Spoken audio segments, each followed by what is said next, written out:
Don't spend $80 on these Halloween candle stacks from at home. Instead, let's build these for $10. My version is heavy duty, they're safe to use outdoors, unlike the store version, which I suspect is indoor only. The flicker flame is orange, the store version is yellow. They're repositionable so you can customize your display, and while they're also battery operated, you can convert this to a plug-in with an adapter. So first you're gonna run. Do not walk to Menards to scoop up these flicker flame string lights on clearance for $7.99. Each string comes with 6 lights and a battery pack. Next, go find you some free rigid PVC pipe in 3-inch and 4-inch diameters. You can get scrap pipe from construction sites, plumbers, electricians. Just ask around.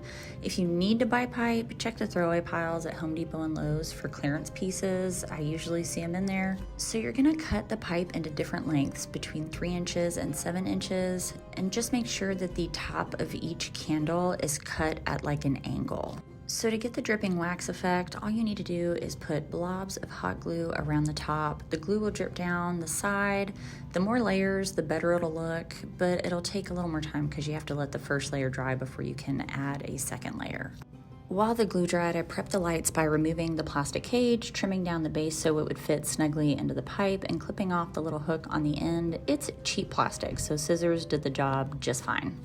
And before you spend any more time making these look pretty, it's always a good idea to give them a little test run to make sure that they work.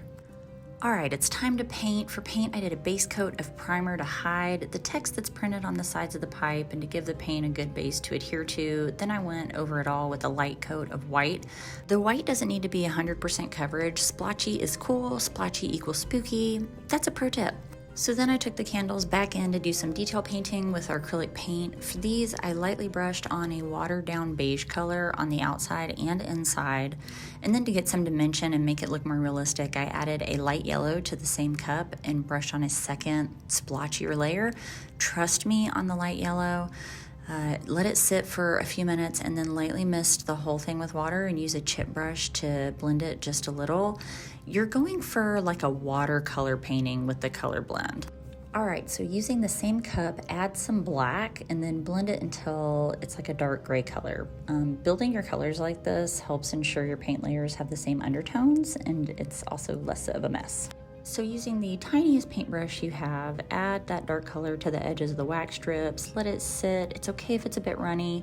After a minute or two, you're gonna spray it again with some more water, and then it'll get really runny and you're gonna panic. Don't panic, just use that big chip brush to dry blend the yellow with the black. Trust me, it'll look good when you're done. All right, when the paint is dry, you want to glue the lights into the pipe. So first I added a little dot of glue to the bulb cover because it wasn't very secure. And I also added some glue to cover up the drain hole in the top of the bulb cover because these were made to go upside down and we're using them right side up. So then I just sort of wedged the light into the pipe and added big blobs of glue around the inside to secure it in place. Oh, and off camera, I cut little slits into the bottom of each pipe for the cords to fit through, and I glued those in place too. And for the bigger pipes, I added a pool noodle because I accidentally cut the cover down a little too far. So you end up with about 5 feet of candles with maybe 8 inches of wire between each. That's me guesstimating. This allows you to make one big bundle like the at-home version, or a couple of small bundles, or even space them out evenly, whatever your heart desires.